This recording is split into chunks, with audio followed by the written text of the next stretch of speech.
Bonsoir, on se retrouve sur la chaîne de guidance et soins de l'âme, cette fois pour une vidéo de présentation d'un livre, La clé de votre énergie de Natacha Calestrémé.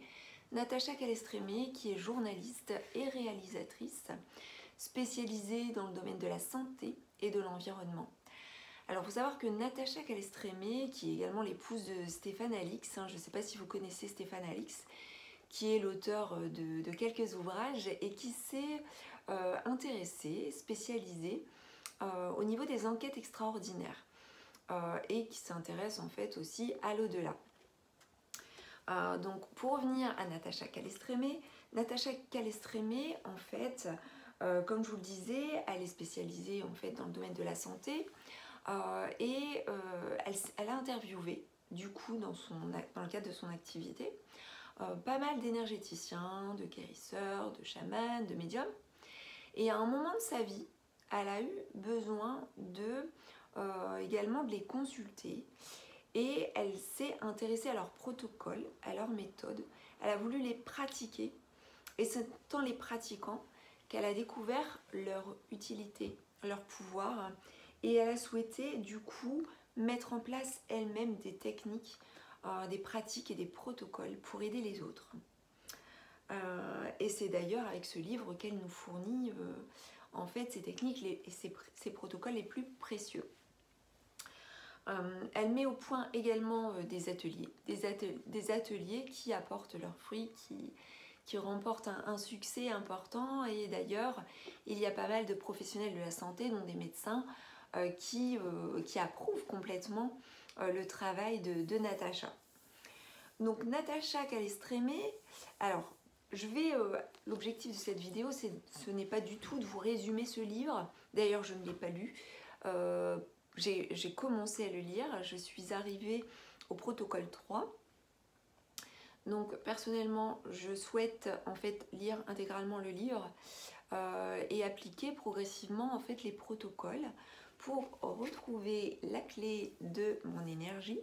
Car comme beaucoup, eh bien, après voilà, des expériences personnelles, des expériences professionnelles, des expériences de vie tout simplement, eh bien, on peut perdre de l'énergie sans apercevoir. Et par rapport à ça, donc soit on a perdu son énergie et on en est la propre responsable, je dirais, mais dans tous les cas, on est toujours responsable de la perte de son énergie. Mais aussi, on peut avoir perdu de l'énergie puisqu'on nous l'a pris. On l'a volé. On nous a vampirisé cette énergie. Et du coup, l'objectif, en fait, un des objectifs de ce livre, c'est de trouver la clé, de trouver les clés, de trouver des solutions pour, en fait, récupérer ou restaurer son énergie. Donc je ne vais pas vous résumer le livre, je vais simplement vous faire part du sommaire, vous le présenter et également et ainsi vous présenter les protocoles pour que vous puissiez que ça puisse susciter l'envie, l'intérêt. Également, je vous inviterai à découvrir Natacha dans ses vidéos, dans ses interviews sur YouTube par exemple. Vous pouvez retrouver pas mal de ces vidéos. Elle présente d'ailleurs certains protocoles et sa façon de voir les choses. Et elle est très très très intéressante et adorable en fait à écouter. Donc je vais vous lire ici le petit résumé qui se trouve au dos. Et puis ce que je vais faire aussi, c'est que je vais vous lire l'introduction. Parce que cette introduction, elle éveille, elle donne du piment et elle nous donne la note, elle nous donne le parfum pour la suite en fait du livre. Quand on lit l'intro, on a vraiment envie d'en découvrir davantage sur en fait cette façon d'amener les choses pour la guérison, les blessures émotionnelles, pour comment approcher ses guides, etc. Donc vous allez découvrir. Au dos, je suis vidée. Qui n'a jamais ressenti cette perte d'énergie? Et si nos problèmes de santé étaient l'expression d'émotions douloureuses? Et si les épreuves que nous traversons étaient dues à nos peurs, nos blocages, nos culpabilités? Et si nos blessures remontaient à notre passé, proche ou lointain, voire un héritage. Cela peut cesser et cela va cesser. Je vous en donne la clé. Grâce à ces 22 protocoles, vous allez réactiver votre potentiel et enfin retrouver votre pleine énergie. Donc, quand je vous dis que voilà, c'est vraiment trouver les solutions, trouver les codes, trouver le décodage nécessaire pour retrouver son potentiel qui est là en fait, qui dort sans doute, ou qui a une fatigue tellement importante que l'énergie peut être dispersée aussi. Donc voilà. Au sommaire, que nous dit le sommaire? Donc la table. Nous avons la première partie qui est « Faites le bon diagnostic ». On va retrouver identifier les blessures émotionnelles, sortir du cycle des blessures émotionnelles. Là, on va retrouver le protocole 1, sortir du cycle des blessures émotionnelles. Comprendre le sens de la maladie, sortir du cycle de la maladie. Donc là, on arrive au protocole 2, trouver l'événement déclencheur, la symbolique émotionnelle des maladies, vous et votre pouvoir de tout changer, l'auto-guérison qui nous amène au protocole 3 et 4. Le protocole 3, c'est s'auto-guérir. J'en suis arrivée à ce niveau-là, moi perso. Protocole 4, renforcer l'intention. Ensuite, rassurer le mental, les 4 clés pour guérir. La deuxième partie s'intitule « À vos pouvoirs ». Votre reset énergétique avec le protocole 5 et 6. Protocole 5, très important, recouvrement d'âme après un choc. Et protocole 6, recouvrement d'âme suite à un vol d'énergie. Vos héritages émotionnels, vous libérez enfin, comporte le protocole 7 et le protocole 8. Le protocole 7, c'est se libérer des héritages émotionnels. Le protocole 8, couper les liens de souffrance. Ensuite, levez vos blocages avec le protocole 9, notre consolation. Le pouvoir secret du pardon. La troisième partie s'intitule « Votre carnet de santé émotionnelle ». Plus jamais seul avec le protocole 10 et le protocole 11. Le protocole 10, c'est entrer en relation avec votre guide. Le protocole 11, trouver le prénom de votre guide. Ensuite, on a 3 méthodes pour prendre une décision avec l'aide de votre guide. J'ai hâte de découvrir cette partie. Ensuite, surmonter les peurs avec le protocole 12, identifier et chasser les peurs. Les forces de l'habitat, protocole 13, prise de contact avec l'âme du lieu. Ensuite, nous avons se protéger, qui comporte le protocole du 14 à 18. Donc nous avons le protocole 14, l'enracinement, le 15, nettoyage de vos cellules, le 16, purification, le 17, rituel énergétique de l'arbre, le 18, trouver le bonheur. Ensuite, nous avons mieux dormir, des conseils pour mieux dormir, le protocole 19, nettoyage énergétique du lit. Ensuite, cultiver votre intuition, le protocole 20, développer vos intuitions, agir sur les brûlures, protocole 21, éteindre le feu. C'est top. Rester vivant, donc protocole 22, se reconnecter avec un proche disparu. Et ensuite, upgrader votre vie. Nous avons une conclusion et ensuite un récapitulatif au cas où une maladie survient, si une maladie survient, si une épreuve survient. Et ensuite, nous passons au remerciement et à l'index. Donc voilà pour le sommaire. Alors, à présent, j'espère que vous êtes tout ouïs. Je vais vous lire l'introduction qui n'est pas longue. Vous allez voir. Si de toute façon vous êtes captivé, vous allez aller jusqu'au bout de la vidéo. Ce que j'espère. Et n'hésitez pas à me dire ce que vous en pensez, bien entendu. Introduction. Nous avons tous vécu des épreuves. Et quel que soit notre âge, nous espérons qu'elles cessent un jour ou l'autre de nous impacter. Deuil, rupture, maladie, échec, licenciement, problèmes familiaux. Parfois la vie semble s'acharner injustement. On se relève à peine qu'un nouveau coup dur nous replonge au fond du trou. Nous avons commencé à manger bio, à pratiquer la méditation. Nous avons rencontré des thérapeutes pour apprendre à nous aimer, à pardonner. Depuis, c'est vrai que l'envie de nous exiler à l'autre bout du monde nous traverse un peu moins l'esprit qu'auparavant. Mais paradoxalement, dès qu'une nouvelle épreuve surgit, un sentiment de colère et de frustration souffle en nous d'une manière plus violente encore. Et de nous répéter « Je fais tout ce qu'il faut, pourquoi ça ne va jamais ?» Alors comment s'en sortir? Par quels moyens aller mieux? Se reconstruire, retrouver la joie et la sérénité. Tant que j'avais encore un peu d'énergie, mon optimisme prenait le dessus et je repoussais chaque jour l'échéance de chercher réponse à ces questions existentielles. Je trouvais toujours une bonne raison d'avancer. À la manière d'un cheval de trait, je m'épuisais à soulever des fardeaux émotionnels de plus en plus lourds au fil des années.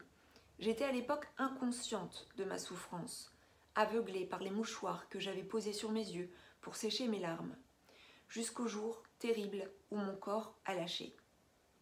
Assise, debout, couchée, je souffrais d'une violente douleur qui partait du dos pour s'étendre jusque dans mes jambes. Très vite, on m'a diagnostiqué une double hernie discale. Certes, voilà un mal dont on ne meurt pas, mais pour un animal habitué à pratiquer le galop, cette immobilité douloureuse s'apparentait à une petite mort. Faire semblant d'aller bien était devenu impossible, puisque je ne pouvais plus bouger. Je me suis imposé un bilan. Cela faisait 4 ans que la vie me chahutait sévèrement. Le divorce avec mon premier mari continuait de faire des vagues, impactant douloureusement mon cercle familial. J'avais perdu confiance en moi sur le plan professionnel, après les refus d'un manuscrit et de différents projets documentaires. C'est alors qu'un immense drame est survenu. Ma petite sœur, dont j'étais devenue si proche depuis 3 ans, est décédée après plusieurs mois de coma. Quelque temps après, une de mes meilleures amies, sous l'emprise de son mari, mourait d'épuisement à force d'être harcelée. Puis, plus anecdotique, mais cela a fini par m'achever, j'ai été agressée par la violence verbale inouïe d'une personne de mon entourage à qui j'avais fait de la peine sans m'en rendre compte. 2 jours plus tard, une double hernie discale me paralysait. Malgré la présence bienveillante de Stéphane, mon mari, je pleurais de douleur, effrayée par la violence de ce que me faisait vivre mon corps. Inutile de faire appel à Freud pour deviner que ce n'était pas cette dernière difficulté qui me terrassait, mais le cumul des épreuves. J'étais un escargot, maintenu en plein soleil, et dont la coquille était fissurée. Me reconstruire est alors devenu ma priorité. J'ai lu avec avidité des manuels de développement personnel en espérant trouver les clés qui m'aideraient à sortir de mon désarroi. J'ai été notamment attirée par les propos du médecin psychiatre Carl Gustav Jung, fondateur de la psychologie analytique. Ceux qui n'apprennent rien des faits désagréables de leur vie forcent la conscience cosmique à les reproduire autant de fois que nécessaire, pour apprendre ce qu'enseigne le drame de ce qui est arrivé. Ce que tu nies te soumet, ce que tu acceptes te transforme. En d'autres termes, tant que nos blessures émotionnelles ne sont pas guéries, l'univers, ce que Jung appelle la conscience cosmique, va faire en sorte que nous attirions des personnes et des situations qui nous feront revivre ces blessures, afin de nous donner une chance d'en comprendre le sens, de les digérer et de ne plus en être affectés. Le temps a passé et cette phrase de Jung ne quittait plus mon esprit. En effet, sur le plan professionnel, il se produisait quelque chose d'assez stupéfiant. Alors que j'avais passé 15 ans de ma vie à réaliser des films animaliers et des enquêtes scientifiques entraînant sans relâche les tournages, voilà que tous mes projets étaient systématiquement refusés par les chaînes de télévision depuis 1 an. À l'incompréhension succédait l'exaspération. Je me persuadais que des réponses positives allaient finir par arriver. Mais les mois s'écoulaient et rien ne se passait. Je me suis retrouvée sans emploi. Avec le chômage est survenue la honte. Puis, la fin de mes allocations. Et là, plus un sou. Financièrement, c'était la bérésina. Jusqu'au jour où une conseillère d'orientation de Pôle emploi m'a convié à un entretien pour faire un point sur mes recherches. J'ai pris cela comme une agression. Tout va bien, je suis en train d'écrire mon prochain roman. J'ai des projets de film, ce n'est pas la peine d'insister, je ne viendrai pas. Lui ai-je répondu avec la diplomatie d'un roquet en colère. Mais l'administration n'avait que faire de mes états d'âme et quelques semaines plus tard, j'ai été dans l'obligation de me rendre à Saint-Denis, l'antenne dédiée aux intermittents du spectacle. Une fois sur place, j'ai finalement desserré les dents et j'ai même sympathisé avec cette employée souriante. Je lui ai fait part de mes nombreux projets et d'un rêve, celui d'écrire une série pour la télévision. Après 2 heures de rendez-vous, je lui ai tendu la main pour la saluer. « Vous n'avez pas renseigné votre adresse mail », m'a-t-elle fait remarquer. Je lui ai alors expliqué que je ne la communiquais plus pour limiter les pertes de temps et les informations sans intérêt. « C'est dommage, vous pourriez recevoir des annonces de stage », a-t-elle insisté.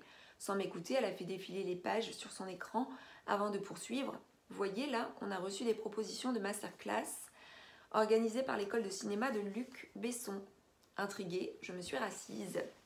Elle m'a tendu 10 pages de différents programmes, j'en ai saisi un au hasard et j'ai lu « Apprendre à écrire une série télé ». Ma mâchoire s'est décrochée, mon cœur s'est emballé. Instantanément, j'ai songé à cette phrase de Jung « comprendre quelque chose de ses épreuves ». Sans refus des chaînes télé, pas de chômage. Sans chômage, pas de rendez-vous Pôle emploi. Sans rendez-vous Pôle emploi, aucune chance d'être au courant de ce stage. Et si cette absence de travail que je vivais comme une injustice me permettait d'atteindre mon rêve? Renseignement pris, la masterclass coûtait cher et commençait 3 semaines plus tard. Je n'avais plus une minute à perdre. J'ai remercié ma conseillère et j'ai filé préparer un dossier à l'attention de la FDAS, l'organisme de prise en charge du remboursement de la formation. Puis je me suis présentée frétillante au guichet. « Je suis désolée », m'a asséné l'hôtesse d'accueil en me rendant les documents. Le délai minimum avant dépôt des requêtes a été porté à 1 mois. Or, votre stage commence dans 3 semaines. C'est trop tard pour vous inscrire. Dans ma tête, c'était l'affolement. J'oscillais entre doute et certitude. Mais si Jung avait raison, je devais suivre cette masterclass. Il y a forcément une solution, lui ai-je dit d'une voix mal assurée. J'avais l'intuition que ce qui allait se tramer ici aurait un impact sur l'ensemble des épreuves de ma vie.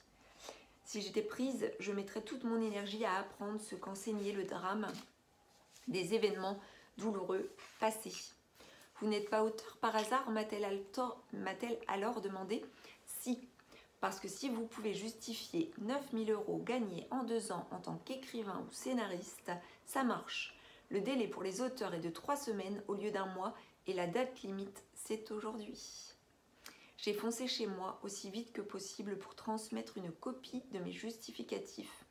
Une bonne nouvelle n'a pas tardé à tomber, la prise en charge de ma formation était acceptée. Une semaine plus tard, j'ai reçu un appel de l'école pour me convier à un entretien et me voilà admise à l'une des 8 places disponibles. Ce qui venait d'arriver était étourdissant. Je l'ignorais à l'époque, mais l'histoire n'allait pas s'arrêter là.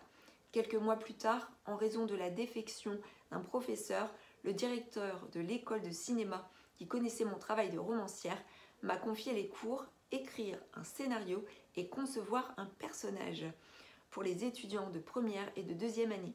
Cerise sur le gâteau, un producteur m'a ensuite confié l'écriture d'un projet de série télé. Le bilan était clair.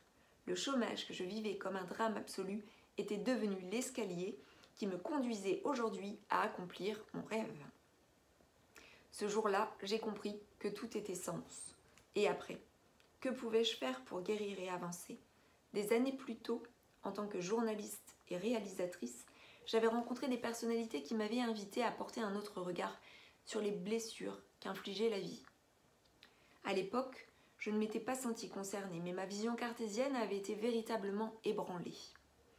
Guérisseurs, magnétiseurs, médiums, chamans, ils m'avaient confié leurs techniques de guérison et la manière dont ils avaient appris à se relever.